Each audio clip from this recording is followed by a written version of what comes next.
Hey team! I'm Dicky. And I'm Nicky. Welcome to the Dicky and Nicky Podcast. Boom shakalaka. Today we've got a big upgrade. Big upgrade. This is it. This is home base. We found it. We found the setup. We feel comfortable.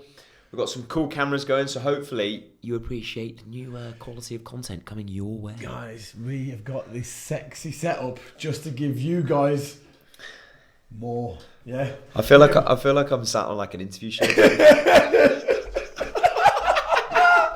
There we go. Okay. Right. Let's delve into things, guys. Today is episode 5. Just a big thank you to everyone who's been watching the podcast, been listening to the podcast, people who've been supporting us, sending in messages. We really, really appreciate it. Obviously, we do this for you guys, you know, just to give you more information on what's going on in the gym, kind of how to, just more about the gym and a lot more knowledge, giving you guys more of an idea of what you're doing when you get into the gym, and hopefully you guys will start sending in things that you want us to talk about, because if there's anything on your mind, anything that's worrying you, anything that kind of intimidates you in the gym, guys, send it over. Send them across and just get them involved and speak to us, and then we can tell you how to fix that solution. Yeah, we're here. We're the fixers. Hey, we got your back. Yeah, man. So if there's anything on your mind, guys, just send it in, and we'll address the issue as best we can. So go on, little. You go first. Okay. So today's podcast is going to be really funny. The topics we're gonna go through, then the kind of things we've got outlined to speak about. We're aiming to be as funny as possible on this one, but ideally we're trying to get our point across of the kind of message we're trying to send out with this one. So we're going to be speaking... Hang on before you get going. Okay. Should we do Nicky's Fact of the Week? Oh, yeah, before we get... Nicky's Fact of the Week. Right, guys, let me hit you with this little cherub of information, yeah? Right? Did you know that flowers like Viagra? In fact, if you put Viagra in your flower pot, yeah, if you get some flowers off your boyfriend or girlfriend or whatever, right, and you drop a little Viagra drop in there, right, they will last a week longer than usual, as they'll stand nice and stiff. Stand to attention. Yeah. In the flower pot. So if you want to get them flowers erect, whack a Viagra in there, yeah. Get a V drop in it. Get a V drop in that thing. So, as Alex just said, please continue. Where was we? So what I was going to say is we're going to be speaking about mystical exercises and fantasy training programs. So take this with a pinch of salt.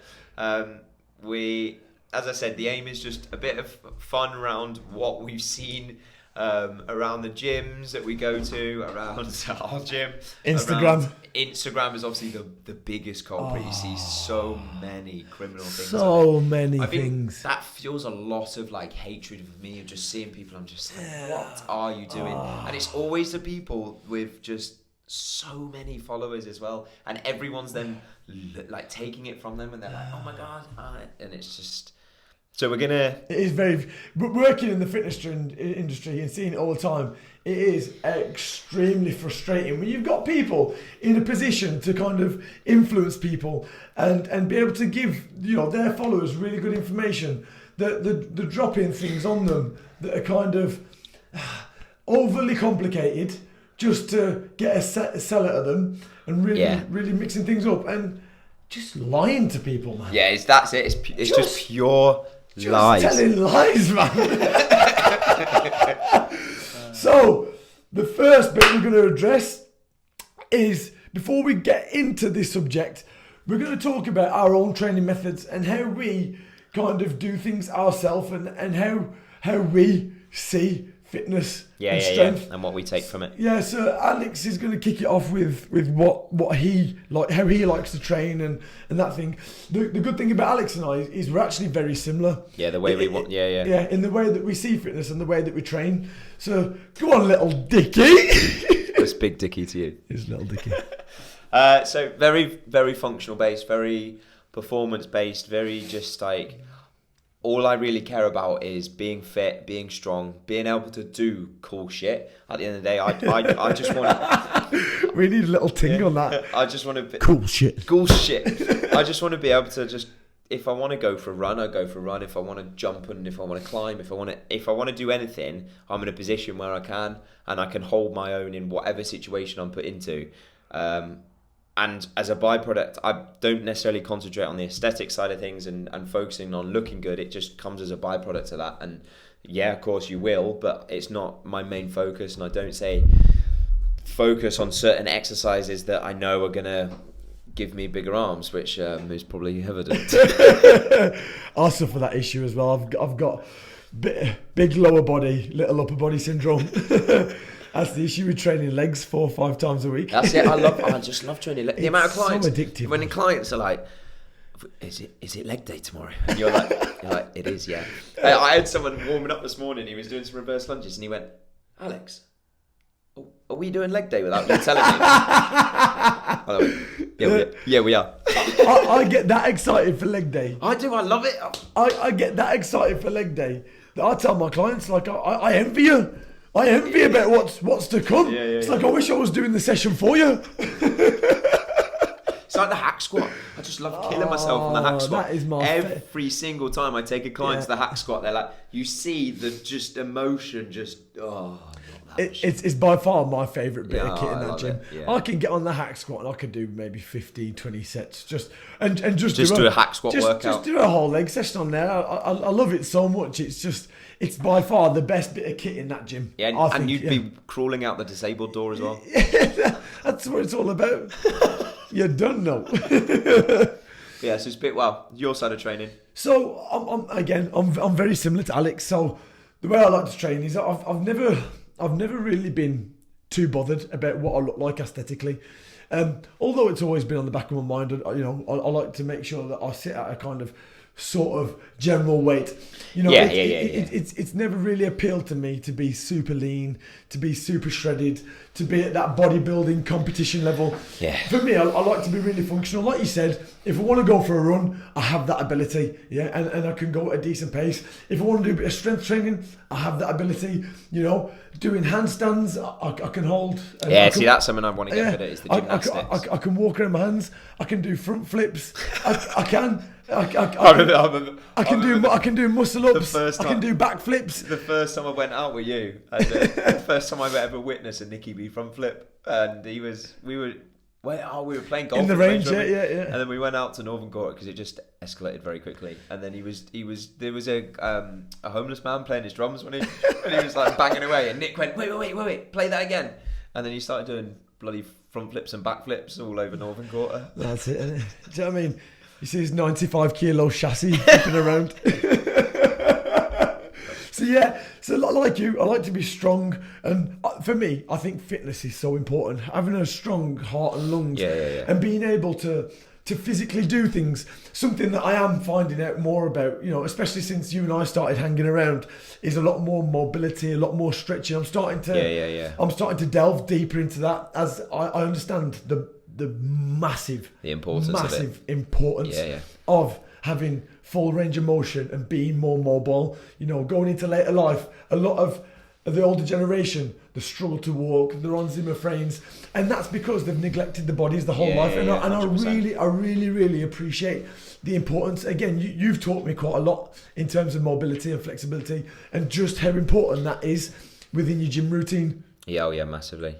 Because then it stems from everything else. Because the more you focus on your mobility, the more then it actually in turn increases your performance and your recovery. And it's so funny how so many people, like, I get still people on Instagram say, if I post a hip mobility or something, they're like, "What's the point in that?" And then they'll be like, I'll like post a warm up, and they're like, "This is pointless. Just do some squats." And I'm like, you are pointless. Like, just fine. If you don't want to take me and that information I'm providing you, then just put yourself in the bin, mate. If you're not interested, then don't say anything. Do you know what I mean? Yeah. Hey, you haven't got a fucking clue, mate. What are you talking? What are you talking about? What are you warming up for? Exactly. Like, that's madness. But that's what we said. So, like, fitness for us is key, 100%. Like, it's the forefront of just being fit, being able to do whatever you want. Yeah. Even things like we've recently started learning how to do muscle ups. I actually had a client, Oh, and his goal was to be able to do a muscle up. And I sat down after the consultation. I was like, shit, I can't do a muscle up. So I had to teach myself to do a muscle up, to then be able to teach him to do a muscle up. And off the end of that, I was like, that's cool as shit, man. I can do a muscle up now. Yeah, it's pretty cool. Albeit I can't do very many. Right, but I don't know how people sequence them. Oh, mate, and you know what? It's crazy because I'm definitely strong enough, and you are definitely strong enough to be able to pull your weight up and over. Like, but it's that transition. It's all in the wrists. It's all in the wrists. So that's kind of how Alex and I train. It's very similar. You know. Having said that, we do a lot of strength as well. For example, we're going to post a workout on the Dicky Nicky Podcast site today. Again, if you don't follow us on Instagram and you want to see little clippets of the podcast, go on there, check it out. We will be posting all of our partner workouts that we do. So every Thursday we train together and we record this podcast for you guys, and we release it generally on Mondays. So if you follow the Instagram, you'll see all the little golden gems, all the little snippets of what we're kind of saying, and the important parts, just so you guys can pick it up. And again, the partner workouts, you can either do them on your own or you can do it together. They're all generally strength and fitness based. They're all kind of HIIT based. So the one we did today was a lot of heavy squatting, followed by just an absolute lung bleeder. It was, like I can still feel that like thinness of air in my throat. In my lungs. Yeah, when the saliva starts coming up. So guys, next we are gonna go into the crazy shit that we have seen, and actually going into this. Yesterday, Alex and I were in the gym. Right, Alex was PTing a client. I was PTing a client. We was in the same vicinity, maybe 10 meters away, and in the centre of us was this guy, and I have never seen anything like that in my life. I don't know if he was training or warming up for something that we didn't need to know about because this guy was tied up in knots. He had about 7 rubber bands around his shoulders, around his hips, around his ankles, suspended himself, and it was the way he was bouncing on it. I wanted to say to him, just like, mate, I almost blinded myself doing something that was in anyone else's eyes perfectly safe. Yeah, it looks good, by the way. No, thanks, mate.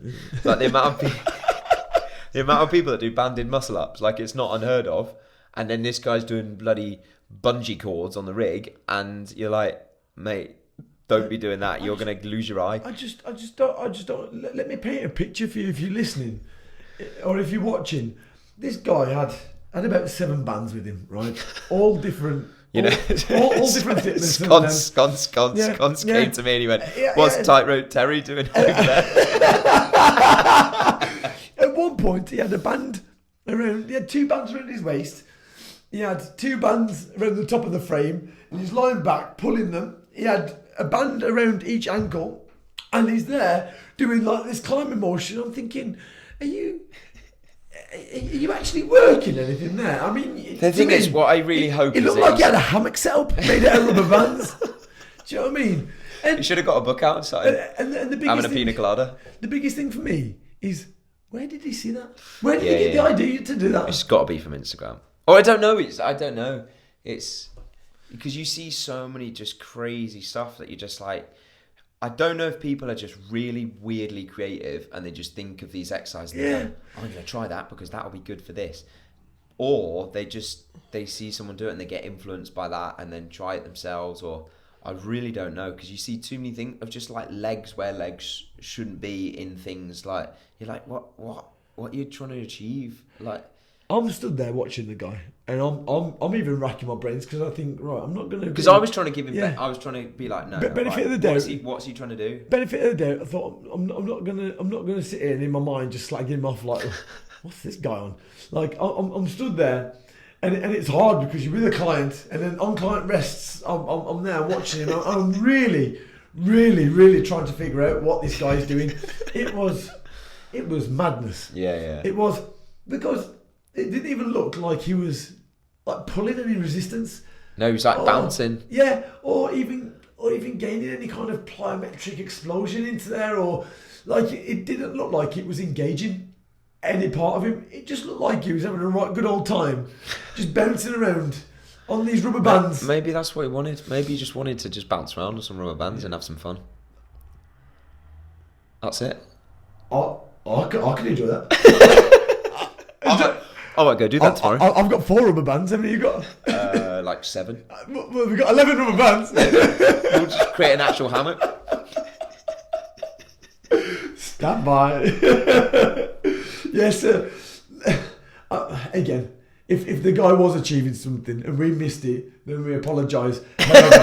However, from my standpoint and where I was just like, whoa, that was intense. Thing is, it always just boils back to that point of just like there's a reason why the basics work, and there's a reason why sticking to the fundamentals and not doing the crazy stuff is always and will forever be at the forefront of anything. And you see, there's a reason why you still do a barbell squat or a bench press or a deadlift, because it is just like the basic lift that you can just forever progress in.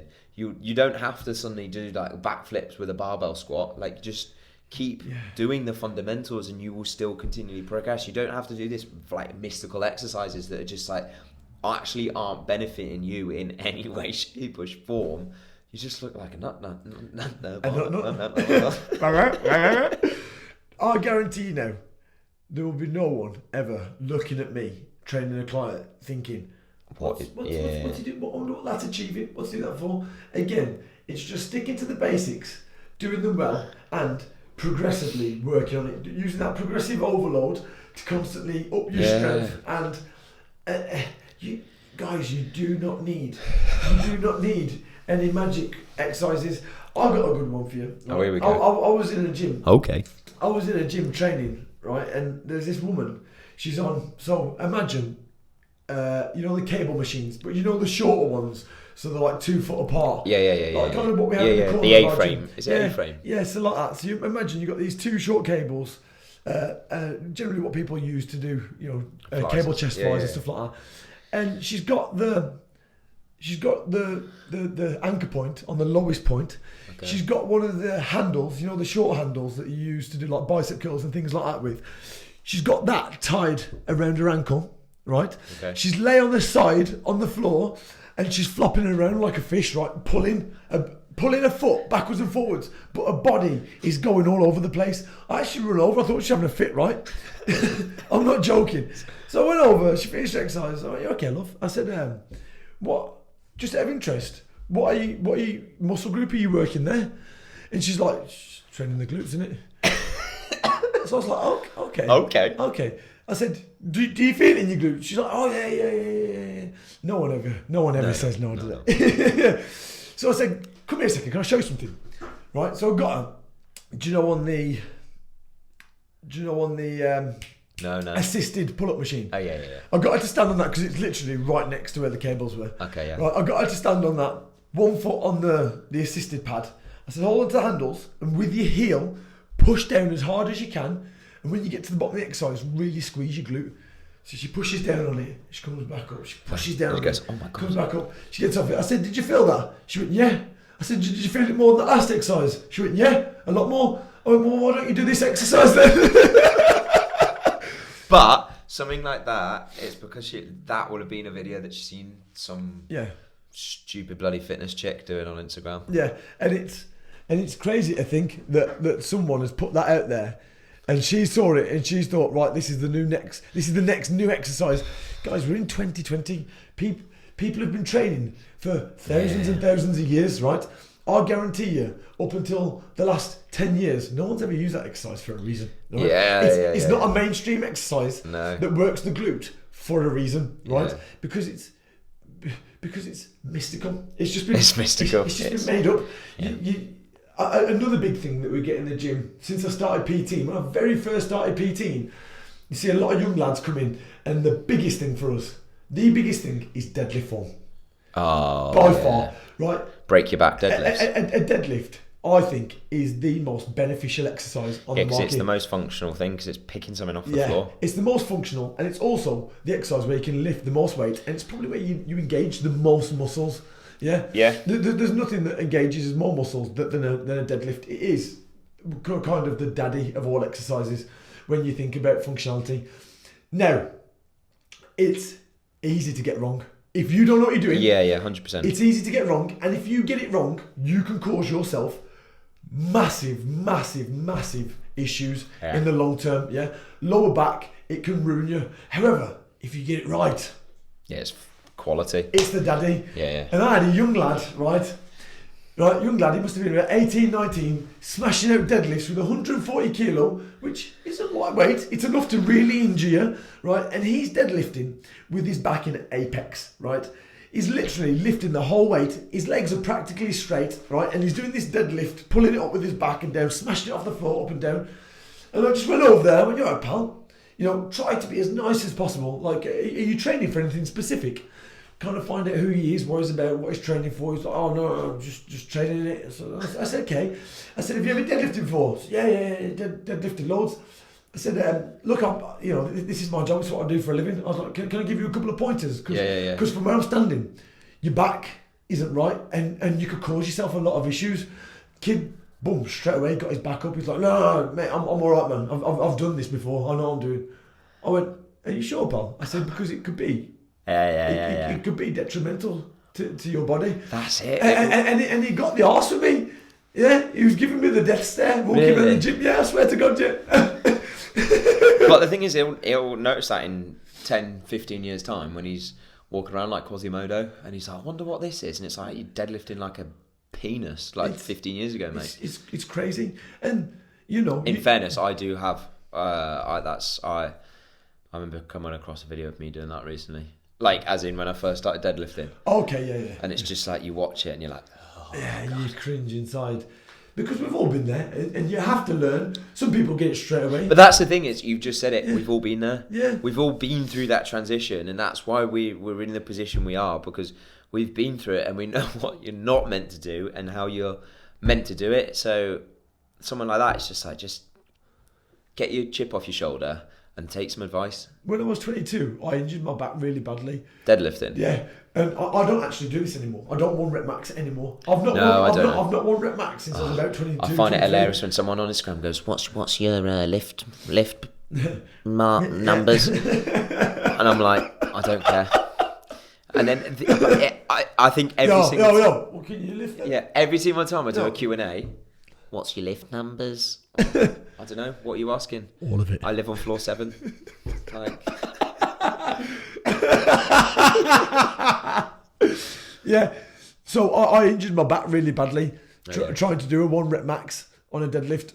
And I couldn't train properly for about 6 months. I was having physio. Like, it went really badly. And I damaged all the muscles around there. And it was just... It was a pain. It was like I couldn't run. I was walking funny.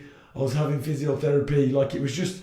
I was in the army at the time, so it was all sorted. But if I wasn't in the army, I'd have had to pay for all that myself. Oh, do you know God, what I mean? And it's those implications of having to then maintain your body after it and potentially even pay out all that money when you don't need to do it. A 1 rep max does nothing but boost your ego. And that is... Oh, yeah. Training with your ego, not with your body. You get that. Yeah. It's true though. It is 100%. And it's not necessary. It's really no. What are you unless you're a powerlifter? Yeah. Why? And you can do a 3 rep max, lower the weight slightly, and lower the risk of injury dramatically. Yeah, 100%. And even then, I still don't do them. Like, I'm not interested in how heavy I can lift. If I could up my weight doing volume training and stuff like that, then I know I'm getting stronger. I know I'm getting stronger by my training and my current training program. Yeah. I don't need to prove anything to myself. Do you know what I mean? Or to anybody else. It's that same thing of progressive overload. It just doesn't matter what reps you're doing, just as long as you're progressing in some shape or form. You don't have to progress by just going to 1 rep. Did you see any crazy shit when you was a big Dicky in the little pond? Oh, mate. So the first thing that popped into my head then was, there was a guy. No, right. There's a couple here. Okay. Right, I need to write them down before I forget. Right. So the first one that popped into my head was a guy used to go on Smith machine. Like, so in my gym, it was very, very small. We didn't have an actual free bench. It was just like a Smith machine, just one Smith. Yeah. And this guy, I think, well, I'll tell you the story first. So he used to go on the Smith machine, load it up like big time, and he would, I don't know why, but he would always get paper towels and put it like around the bar. I don't know if it was for his grip or I don't know. He wasn't trying to stop coronavirus or something like that back in the day. And he literally would hold the bar, and I promise you, his range of motion was 3 inches, and he would literally unwrap this weight and just go and rep like 15, 20 reps as fast as possible, and then have about 6 minutes rest. We'd just sit there, just looking at the floor. Just getting amped up. Get back and just... And we'd do like 20 sets. We're just on it. Absolutely. He on that Smith machine for about half an hour, and then he'd go on the treadmill, and then he'd be like, right, let's have a coffee. And... Smashed it. So... In the gym. One of the lads who had already been there, I was like, someone's got to say something surely. And he was like, I've told him, I've spoken to him. I've said, look, let me show you how to do it. And you do one rep with him, you turn your back, and he's back to... And so I was like, right, okay, I've got to say something. So one day I was in there training, and I said, like, look, and tried to show it. And again, same thing. He just goes, like, Mark, the guy who was working there, he was like, honestly, mate, it's a waste of time. And I then told him, I was like, what are you trying to do? Like, honestly, mate, you're just going to injure yourself. Because obviously he's just using shoulders, because he's just at the top. Like, was he a big guy? No, not really. Just like a average bloke.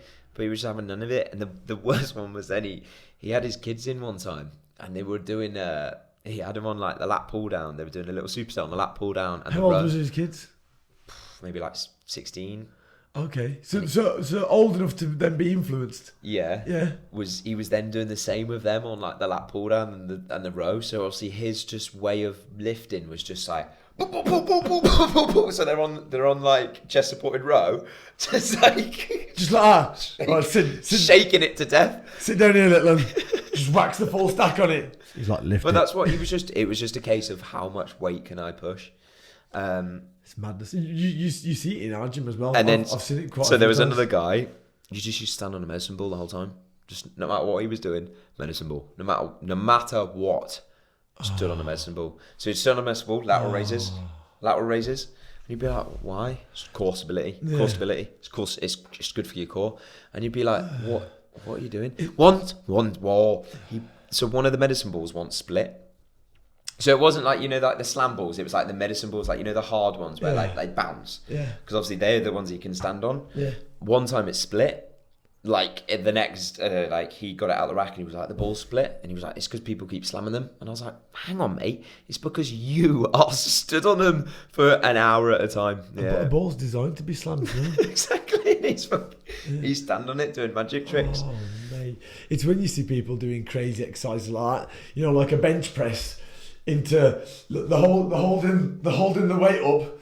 Then they're doing... like leg raises, knees to chest, balancing a kettlebell on the head with 2 weighted rings on their ears, pulling it down. Like check out this multi-compound movement. I think that's actually sparked something as well, that I think the word functional is thrown around far too much. So did you follow Paul Lumber or something?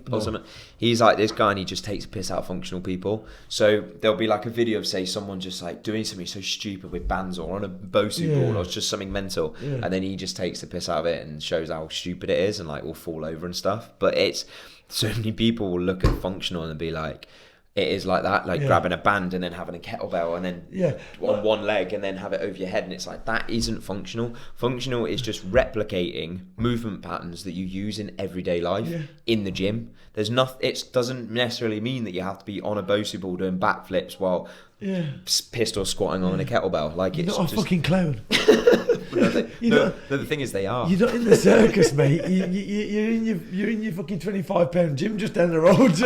And I said it in the last in the one we touched on the other week, where there was like how I saw a video on Instagram of a girl doing kettlebell swings like onto dumbbell, like a dumbbell head like that. So you got bottom head, handle, head, and she stood on it doing kettlebell swings, and you're like, but why? What's the difference of just stood on the floor? Like and I think that's what so many of these problems and these exercises you see on Instagram is because they're doing it because they're trying to get noticed, because they feel that the normal exercise, and it's like, right, how can I get some likes and comments? But they don't realize that what you're putting out is like garbage. And you are influencing people to go in the gym and try that and then get injured. And it's like this, everyone's almost trying to better each other in terms of a stupid thing to just like WWF, man. Don't try this at home. But it's like trying to get their little bit of, how can I be different? I get it, be different, have a USP, but that does not mean stood on dumbbells doing kettlebell swings, just making shit as dangerous as possible. Just doing stupid stuff that people go, I'm going to try that, because people are so easily influenced through Instagram. And it's all someone needs to have in this, and I disagree with it, but it is the general population of like, all someone needs to do is have a good body, and they post whatever they like, and people take influence from that, and people go, well, I want to look like that. I want an arse like that. I want to have biceps like that. So I'm going to do what they're doing, because that's obviously how they've done it. But that's not how they've got the body. No. That is not how they've achieved their goals. That's not how they've got to where they got to. All it is they're at the peak of whatever they've got to, and then they're just doing mad shit with stuff because most are likely they're probably juicing up anyway. Yeah, and they've seen the mate doing this mad exercise, so they're going to try and outdo them. Then all their Instagram followers are like, shit, that's how he got fit. so yeah, man. So I need to do a one-handed handstand on a kettlebell while my mate's running around in circles. While my mate's smacking a medicine ball into my stomach. And then I've got 3 other mates kicking me in the side of the ribs because I'm just hard as nails. Do you know what I mean? Like, you don't need that in your life, man. Just keep it simple. Yeah. That's going to take us on to following the right and wrong people. Was he going to? He was going to say something. He was going to say something. Here we go. There are even some PTs that deliver some questionable exercises. We have both witnessed, right? Someone stood on a Bosu ball, right? Right? So a particular PT has had his client stood on a Bosu ball, chucking the ball backwards and forwards to them. And we're talking 3/4 of the session is them just stood on this Bosu ball while they're receiving this medicine ball being chucked to them. And you stood there. And I've even had clients say to me, Nick, is that beneficial or is it a waste of time? And I'm saying, what do you think? And that's when you know you're like... And they're like, it looks like he's robbing their money. I'm like, well, you're pretty bang on the money, to be honest with you. Yeah, I think that Bosu ball is bloody dangerous, mate. Mate, you don't need to be doing squats on a Bosu ball to increase your balance. You don't, no. Especially not being thrown at a medicine ball, trying to catch it when you're trying to balance your body anyway. And especially when if you got someone new to the gym as well, someone that's not exercised before, someone that maybe doesn't have the right balance or the right strength, you chuck them that ball and they fall off it and hurt themselves. You are a dickhead, mate. You are. If you've got you just can't do that, man. No. Do you know what I mean? Excuse me. Yeah, sorry, coronavirus. So sorry, mate. Going on to the next point. Oh yeah, following the right and wrong people. So it's boiling on from that Instagram point of who you're influenced by, who in a good way and a bad way. Because there's so many good people out there, but there's so many of them bad people, and it's really about following the right people and almost filtering out and looking for the people who just don't. If someone posts something like that, just ignore them and just be like, right, I need to eradicate that from my life because they're a penis and they need to go. I think you've got 2 types of people on Instagram. two types of influencer. You've got the influencers that know what they're doing and actually put out genuine content out there to help you. Now look, they've got services, they've got things that they want to push, obviously. That's all it like. Yeah, but that's all it is. You've got the influencer that knows what they're talking about and puts a lot of content out there to help people, and then you've got the influencer that just says anything to sell what they've got. Yeah. So you've got shit on it. We can do the rest of it with that, mate. Yeah, just keep going. Did you turn it off then? No. Right, yeah. Little technical issue, guys. The GoPro wasn't fully charged. We've got the GoPro set up in the centre. So all we're going to do, troops, is we're just going to finish the rest of the podcast. So you're just going to have to get close-ups on little Dicky and Big Nicky going forward. Yeah.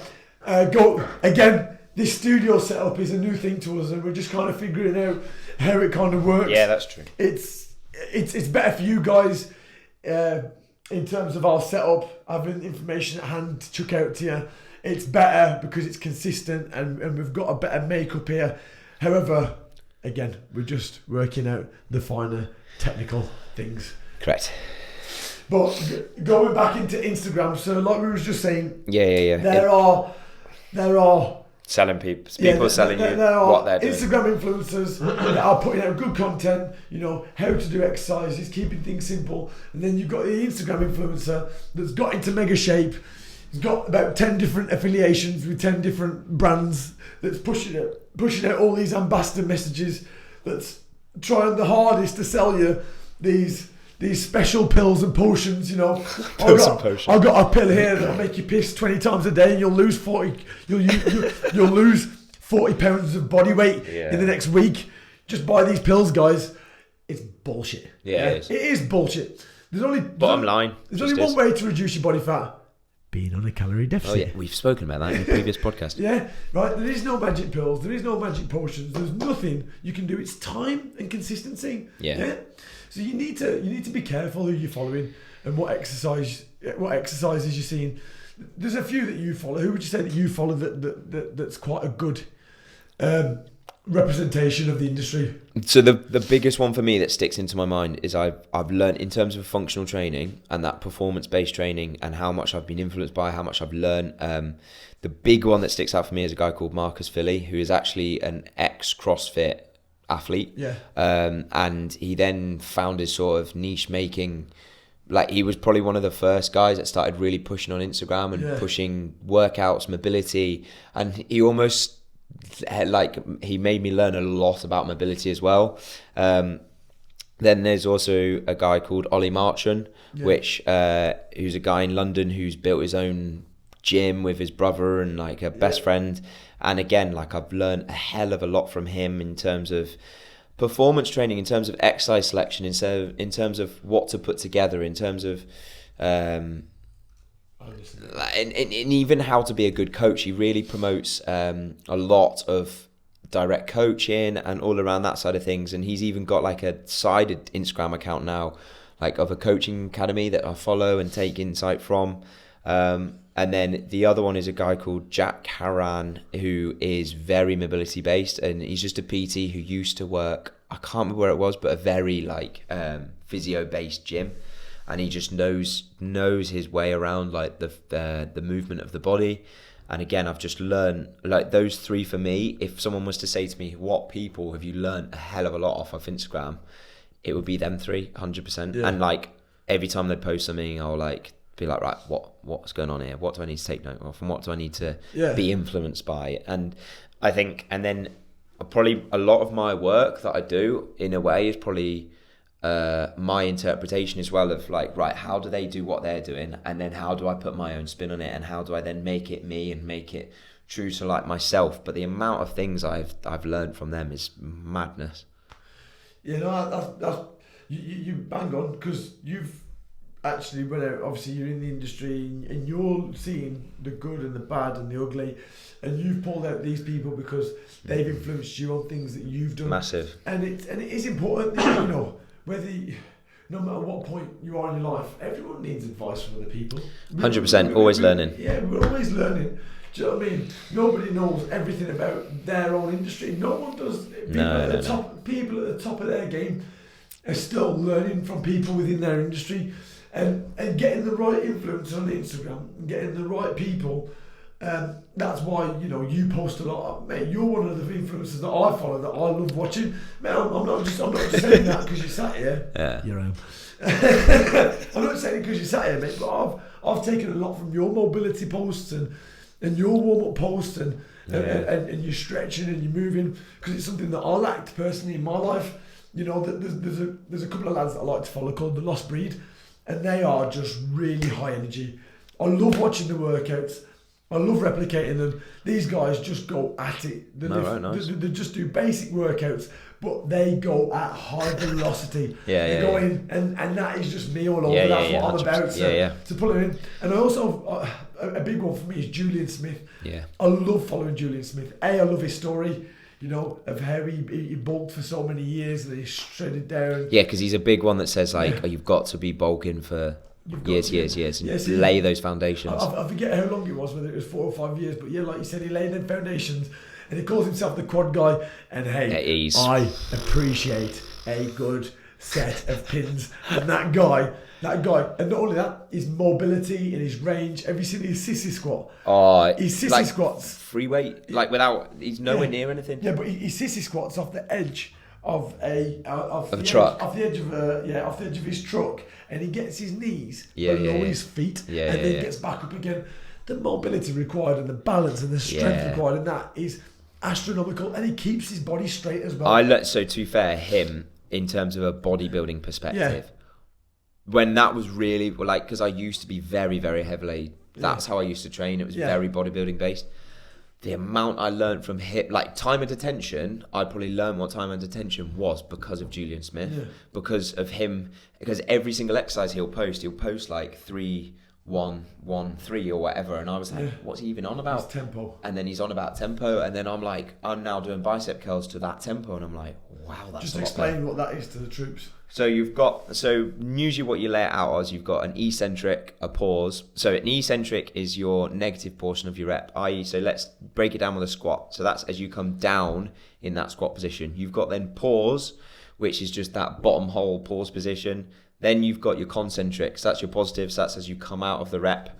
And then you've got your pause again, so that's if you're going to be pausing at the top. So say, for example, if you were to put a tempo of 3, 1, 2, 1, that means you're coming down for 3 seconds, you pause for a second, up for 2, pause for 1, and you keep that tempo. Yeah. So it's all about how you move. Yeah. It's that up for 1, hold for 1, down for 3. Yeah. That is a type of tempo. And it's just working, keeping the muscle under tension, not rushing the reps. Yeah, it's quality of reps, isn't it? So in the industry, people who rush the reps, we call them bro reps. You know, the guys. Oh, that's funny. That we should have said that. Should be people doing bicep curls, or should actually shoulder shrugs. Yeah, well, or back extensions. They're throwing the back that far into it. It's like, or when you see guys getting great big massive weights, they've got like 60 kilo, you know, like a big 20 bar. Now, you know, Arnold Schwarzenegger made it very famous. You know, the old bicep cheat curls. But what he does is he flicks the bar up, holds it, and then he works that negative nice and slow. These guys are just throwing the reps up, they're getting that back extension, they're getting that shoulder. That's what I do all the time. Like I'll say do heavy barbell curls, and I like, you get, as you fatigue, you just get the bar up, and then it's like fight it to the bottom. There's nothing wrong with a couple of cheat reps, but they need to be the exception, not the rule. Yeah. Ooh. Yeah. Imagine listening to that in your ears. You just hear us go, ooh, I'll tell you what. I'll tell you what. So there's one. So in terms of influencers that are kind of in your face, Alex and I were talking about this earlier, and Alex brought up one that is brilliant. You know, this guy's got over 380,000 followers? I thought it was like 800. 800,000 followers. Sorry. You know, massive following. The guy's in mega shape, and he's pushing these magic sleep pills. Yeah, we literally went on his story, and his first stories about how these pills are going to make you burn fat in your sleep. So like, you just don't need that shit in your life, guys. It fucks with your head. Yeah, it does, because you think you can then lose weight in your sleep. Yeah, because you see it. It's because that's the shortcut solution. Everyone wants the shortcut solution. Yeah. So when someone's putting black and white in front of them, they're like, oh, actually, if I take this pill, that I'm gonna be able to get to where I want to in a much shorter space of time. But then that idiot PT was just telling me what I reckon was the truth. Like, you're just gonna want to take that cheap pill. It's not even cheap. That's the stupid part of it, isn't it? It's like they're selling rubbish, but not even cheap. It's just not worth it, man. It's just. But you got this guy, 800,000 followers. in a position to influence people and get a real positive effect on people. But instead of that, he's just selling these magic potions. He's got about 4 or 5 different brand ambassadors. So he's repping about 4 or 5 different brands. And he's just pushing that crap. He's pushing his own magic sleep pills. It's like the depressing thing though with it, I bet he makes a lot of money. The amount of people buying into that. Because loads of people buy it. Yeah, of course. Do you know what I mean? What? I can lose weight in my sleep. Fantastic. Yeah. Let's do that. You know, forget the gym. Calorie deficit. I don't need that. What's calorie deficit? Yeah, I don't. I'll tell you what. I'll start eating double the calories now. Because I can burn it in my sleep. Yeah. Or a great way to cut calories. You know, cut the cake in half. That's half the calories. Means you can eat twice as much. Great way of calorie counting, by the way, troops. Another half of a different cake. Yeah, that's a great way of calorie counting. Yeah. But in terms of Instagram and what you see on there, just be very careful, man. Yeah. It's just do the basics and do them well. You don't need any mystical exercises. This new magic thing in your training program. If you follow any reputable or decent influencer on Instagram, they will stick to all the basics to get growth from your body. All of them. You look at Mark Carroll, all of his exercise. He trains, I don't even know what number it is. Tens and tens of bodybuilding winning women. Like he's, that's his niche. He builds. But they will literally just do like push pulls, compounds, squats. He puts their programs up, and it's just basic stuff. And you think, well, that's not special. No, it's not. It doesn't. It doesn't need. I think that's it as well. Like, say, probably someone who gets a program or something, they're probably expecting some sort of like wizardry thing, and it's like, and then when you give them a program, it's probably a bit like, is that what I'll be doing? Yeah, I thought I was going to be doing backflips with the bowling ball. I wanted to do banded canoe swings. Yeah, so just in terms of that, guys, just be careful when you're looking at it. Also, another big thing is people that overcomplicate things. So when you're looking at, what was the example that we had earlier? 6-pack in 6 weeks. Yeah, so... I'm sorry to say you will not get a 6-pack in 6 weeks unless you pretty much already have a 6-pack. Yeah, and people that say like abs are built in the kitchen, no, abs are built in the gym. But if you reduce your body fat by eating less, you will show them abs that you've built in the gym, right? And just people that word things in ways that are just unnecessary. You can cut through the bullshit, right? Yeah. Look, to get your body, you got to work at it. You need a bit of discipline. You need a bit of willpower. Coaches, I've had coaches in the past. I would still get a body coach to help me achieve my goals because it gives me someone to be accountable to. And that's what it is. Yeah, I don't have one at the moment, but I will probably look to get one. To take me from where I'm at to somewhere better, because I wouldn't mind putting on more strength. I wouldn't mind being fitter and stronger, and it's just having that accountability. So, what I'm going to get for that? Oh no, it's just a training program, check-in with them, and we're going to talk to them about what's going on in your life and what's going on in your training programs, and are you hitting this? Are you hitting that? You don't need any of this. No. Nonsense, yeah, because that's all it is, guys. So just be careful who you follow on Instagram. Yeah. In summary, guys, we'll wrap it up now, because we've been going for nearly an hour. So, in summary, right, Alex and I, we train to do pretty much anything in life. We like to we like to be functional, we like to be fit, but also strong, yeah. Things we've seen on the gym floor are just madness. You just be careful who you follow. Yeah. Be careful who you listen to, and just make sure that they are reputable people that are putting out a lot of content of workouts, people that are putting out a lot of stuff out there, which is just basic stuff, are probably the people you want to follow. Yeah. Read the captions, see what it's for. And just think a little bit more about, right, okay, is this person actually doing something that's going to help me? Or are they just giving me something that looks cool and I'm going to get injured down the line? You just got to be careful, guys. And on that, troops, we are done. Thank you very much. Thank you for listening. For stopping by. We really appreciate it, guys. Again, get your comments in. Any interesting facts you want us to read out. We have had one in, and I will read it out. Oh. Ooh, yeah. I will read it out in the next podcast. Hope you enjoyed this one. Take it easy, troops. Speak to you soon. Bye-bye.